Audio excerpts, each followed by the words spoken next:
Hi, I'm Hugh Matt Glack. I'm the pastor of the Anchor of Hope and Galena Presbyterian Churches in Max Meadows, Virginia, here in the beautiful and historic Anchor of Hope sanctuary, where, of course, we're not meeting because of social distancing and stay at home.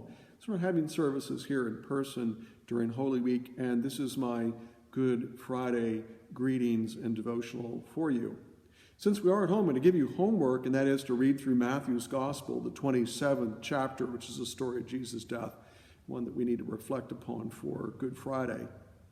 I want to tell you a story about Martin Rinkart, who lived quite a while ago, and his biography was pointed out to me in the Christian Century by the editor. His last name is Marty. And here's his story.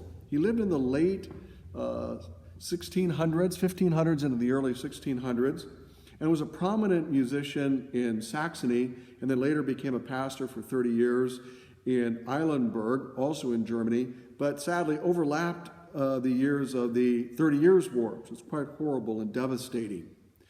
Because Eilenburg was a walled city, a lot of refugees came and congregated there. The city became overcrowded, and of course, not only from the violence of the war itself, but with so many people, pestilence and disease went rampant. Many people died, and in one year, 1637, 8,000 people died, including Rankart's wife, prominent city leaders, as well as many of the other clergy. So much so that Rankart was doing 200 funerals a week in that year alone.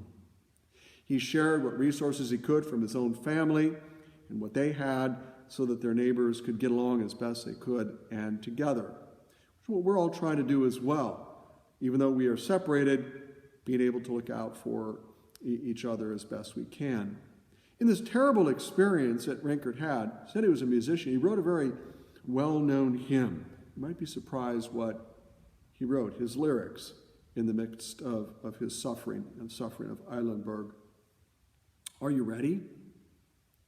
Now thank we all our God, with heart and hands and voices, whose wondrous things hath done, in whom the world rejoices, who from our mother's arms hath blessed us on our way with countless gifts of love, and still is ours today.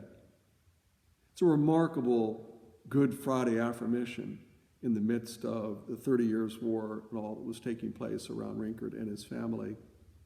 He goes on to write, "O may this bounteous God through all our life be near us, with ever joyful hearts and blessed peace to cheer us, and keep us in his grace and guide us when perplexed, and free us from all ills in this world and the next." So that's my Good Friday reflection for you. I hope it is of some comfort. Let's remember Jesus, his life, his ministry and teachings, his death on the cross, and his conquering of sin and death and the liberation that it provides for us.